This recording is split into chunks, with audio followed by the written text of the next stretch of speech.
Hello, welcome back to my channel.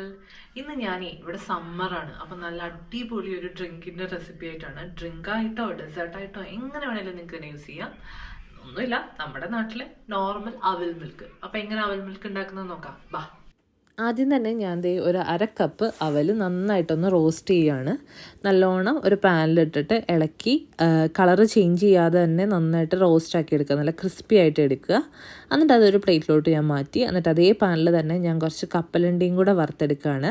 കപ്പലണ്ടിയാണ് കേട്ടോ ഇതിലൊരു main ingredient. അവൽ കഴിഞ്ഞ് കഴിഞ്ഞാൽ കപ്പലണ്ടി മസ്റ്റായിട്ടും നിങ്ങൾ യൂസ് ചെയ്യണം. നട്ട്സൊക്കെ ഓപ്ഷണലാണ്.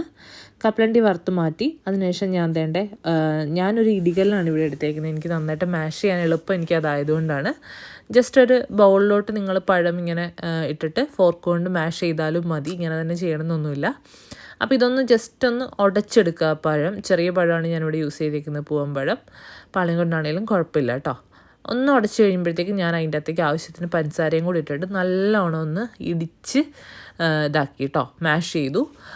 മിക്സിയിലിട്ട് പേസ്റ്റ് ആക്കണ്ട, കാരണം നമുക്ക് ചെറുതായിട്ടൊന്ന് പഴം കടിക്കാൻ കിട്ടണം. അതുകൊണ്ട് ഞാനിങ്ങനെ ഇടിച്ചിടിച്ച് മാഷ് ചെയ്തെടുക്കുന്നതേ ഉള്ളൂ. ചെറിയ ചെറിയ കഷ്ണങ്ങൾ അതിൻ്റെ അകത്തുണ്ട്.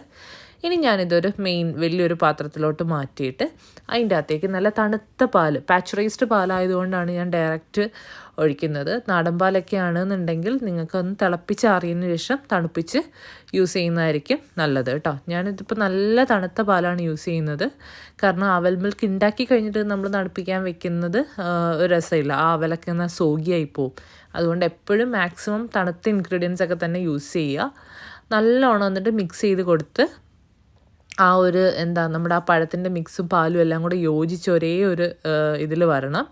എന്നിട്ട് അതിൻ്റെ അകത്തേക്ക് ഞാൻ ഇപ്പോൾ കുറച്ച് കണ്ടൻസ്ഡ് മിൽക്ക് ഒഴിച്ച് കൊടുക്കുന്നുണ്ട്. ഇതൊക്കെ ഒരു ഫ്ലേവറിന് വേണ്ടിയിട്ടാണ്, ഓപ്ഷണലാണ്. എൻ്റെ കയ്യിൽ ഉള്ളതുകൊണ്ട് അതിട്ടതാണ്.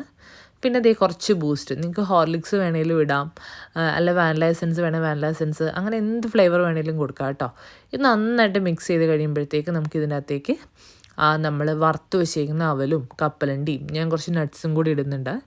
ഇട്ടിട്ട് നല്ലോണം ഒന്ന് മിക്സ് ചെയ്ത് നമുക്ക് അപ്പം തന്നെ സെർവ് ചെയ്യണം. കാരണം ഒത്തിരി നേരം ഈ പാലിൽ കിടന്നു കഴിഞ്ഞാൽ അവൽ പെട്ടെന്ന് സോഗിയായി പോവും. അങ്ങനെ വരാൻ പാടില്ല. ചെറിയൊരു ക്രിസ്പിനെസ് നമുക്ക് കഴിക്കുമ്പോൾ ഫീൽ ചെയ്യണം. അതുകൊണ്ട് അപ്പം തന്നെ ഇട്ട് കൊടുത്ത് ഒന്ന് ജസ്റ്റ് ഒന്ന് നല്ലോണം മിക്സ് ചെയ്തിട്ട് നമുക്ക് എങ്ങനെയാണോ ഗ്ലാസ്സിലോ എങ്ങനെ വേണമെങ്കിലും സെർവ് ചെയ്യാം.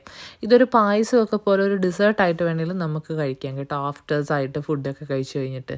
ഞാനിപ്പോൾ സെർവ് ചെയ്യുമ്പം അതിൻ്റെ മുകളിൽ ഒരു സ്കൂപ്പ് വാനില ഐസ്ക്രീമും കൂടെ വെച്ചിട്ടാണ് സെർവ് ചെയ്തത്.